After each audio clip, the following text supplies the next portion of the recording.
एक गांव में मोहन अपनी पत्नी लक्ष्मी के साथ रहा करता था। मोहन बहुत ही गरीब था। वह मेहनत मजदूरी किया करता था और उससे जो भी मिलता अपना घर चलाता था। उनके गरीब होने के कारण उनके आसपास के गांव वाले उनसे बहुत ही हीन भावना रखते थे और बहुत ही घृणा करते थे।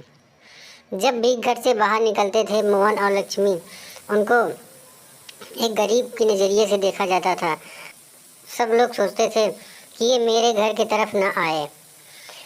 उनके गांव में केवल एक ही कुआं था और वो भी काफ़ी दूर था। जब वहाँ लक्ष्मी पानी भरने के लिए जाती थी तो वहाँ गांव की सभी औरतें बोलती थी, इस गरीब को यहाँ पे पानी ना भरने दो, हम लोग पहले भर लेंगे, चले जाएंगे, तब ये आएगी यहाँ पे। ऐसे करके उसको बहुत ही परेशान करते थे। लक्ष्मी बहुत ही परेशान हो जाती थी और कुछ कर भी तो नहीं सकती थी, इसलिए वह चुपचाप सुनती रहती थी और वापस लौट आती थी, कभी पानी लेकर और कभी खाली ही ऐसे चली वापस आती थी बिना पानी लिए। ऐसे कुछ दिन चलता रहता है और एक दिन लक्ष्मी मोहन के पास जाती है। मोहन बैठा रहता है और तब लक्ष्मी बोलती है, क्यों जी, इसमें हम लोगों की क्या गलती है कि हम लोग गरीब पैदा हो गए हैं।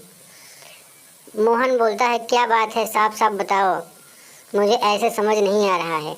लक्ष्मी बोलती है कि मैं पानी लेने जाती हूँ और सभी औरतें मुझे हीन भावना से देखती हैं, बोलती हैं कि इस गरीब को पानी मत भरने दो और हम लोग भर के चले जाएंगे, तब ये भरेगी। हम लोगों की क्या गलती है, हम लोग गरीब पैदा हुए, मेहनत कर रहे हैं, खा रहे हैं।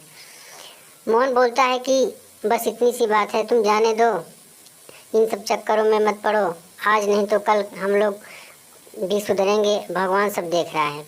ऐसे कहकर मोहन लक्ष्मी को बहुत समझाता है। लक्ष्मी उदास हो जाती है और बोलती है, ठीक है, अगर मेरे लिए भी कोई काम हो तो बताइए, मैं भी चलूं। मोहन कहता है, नहीं, मुझे ही काम नहीं मिल पा रहा है, तुम कहाँ चलोगी। ऐसे ही कुछ दिन चलता रहता है कि एक दिन अचानक जोर की बारिश होने स्टार्ट हो जाती है। मोहन का घर कच्चा का होता है, इसलिए पूरा घर भीगने लगता है और अंदर पानी पूरा गिरने लगता है। मोहन और उसकी पत्नी लक्ष्मी दोनों बाहर एक किनारे पर आकर खड़े हो जाते हैं और बारिश रुकने का इंतज़ार करने लगते हैं। पूरा घर अंदर पूरा पानी से भर जाता है। तो मोहन सोचता है दूसरे दिन कि घर में पानी भरा हुआ है, लक्ष्मी को अपने भाई के यहाँ मैं छोड़ देता हूँ और फिर मैं काम ढूंढने के लिए निकल जाऊँगा। यह सोचकर वह अपने भाई के यहाँ चला जाता है और जाकर अपने भाई को बुलाता है। उसका भाई जब वापस बाहर आता है तो बोलता है कि मेरे घर में पूरा पानी भर गया है, कल बारिश हुई थी, अगर तुम बुरा न मानो तो मैं लक्ष्मी को यहीं छोड़ दूँ और जाकर कहीं मैं काम ढूंढ लूँ। उसका भाई बोलता है, देखिए भैया, भाभी से और मेरी पत्नी से कुछ बनता नहीं है, इसलिए मैं भाभी को अपने घर में नहीं रख सकता हूँ, नहीं तो लड़ाई होगी और मुझे अच्छा नहीं लगेगा, इसलिए मैं आपसे माफ़ी चाहता हूँ, आप भाभी को लेकर यहाँ से चले जाइए, मैं आपकी इसमें कोई मदद नहीं कर सकता हूँ। मोहन और लक्ष्मी यह सुनकर उदास हो जाते हैं और अपने भाई से कोई सहायता न पाने के बाद वहाँ से उदास होकर चल देते हैं, वापस चले आते हैं। अब मोहन लक्ष्मी को अपने पुराने ही घर में छोड़कर चला जाता है। लक्ष्मी किसी तरीके से पानी भरे हुए घर में रहती है और मोहन जाकर पूरा दिन काम ढूंढने लगता है। पूरा दिन काम ढूंढने के बाद उसको कहीं भी काम नहीं मिलता और वह निराश होकर वापस लौटता ही रहता है कि रास्ते में एक सेठ की कार एक्सीडेंट हो गई होती है और वह देखता है कि सेठ नीचे गिरा हुआ है और बेहोश पड़ा हुआ है।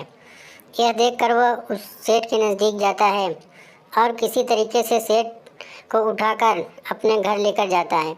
लक्ष्मी देखती है और पूछती है, कौन है। मोहन कहता है, मुझे नहीं मालूम, एक कार एक्सीडेंट हुआ था रास्ते में और ये बेहोश पड़े हुए थे, मैं इनको लेकर घर चला आया हूँ। लक्ष्मी और मोहन दोनों लोग एक चारपाई पर उनको लिटा देते हैं। जब उस सेठ को होश आता है तब वो पूछता है कि भाई तुम कौन हो। मोहन बताता है, मैं मोहन हूँ और काम की तलाश में गया था, मुझे काम नहीं मिला तो मैंने देखा कि आपकी कार की एक्सीडेंट हुई थी और आप वहीं गिरे पड़े हुए थे। वह सेठ बोलता है कि अगर तुमको काम न मिला हो तो तुम मेरे साथ चल सकते हो। मुझे एक ऐसे ही आदमी की तलाश थी जो मेहनती हो और ईमानदार हो। मोहन बोला, अगर आप मुझे काम दे देंगे तो मैं ज़रूर चलूँगा आपके साथ। सेठ दोनों लोग को ले जाकर शहर चला जाता है और एक नया घर दोनों लोग को दे देता है और बोलता है, लक्ष्मी और मोहन दोनों अब आज के बाद तुम लोग यहीं रहोगे। लक्ष्मी बहुत ही खुश हो जाती है। अब मोहन के भाई और उसके गांव वाले जो उससे जलते थे, दूरियां बना कर रखते थे, अब शहर आने पर मोहन के यहाँ आकर घूम कर जाते हैं और उसका भाई मोहन भैया कहते नहीं थकता है और उसके गांव वाले बोलते हैं, लक्ष्मी तुम बहुत ही अच्छी हो। यह सब देखकर लक्ष्मी बहुत ही खुश हो जाती है और भगवान का शुक्रिया अदा करती है। मोहन भी बहुत खुश रहता है और अच्छे से अपना जीवन यापन करता है।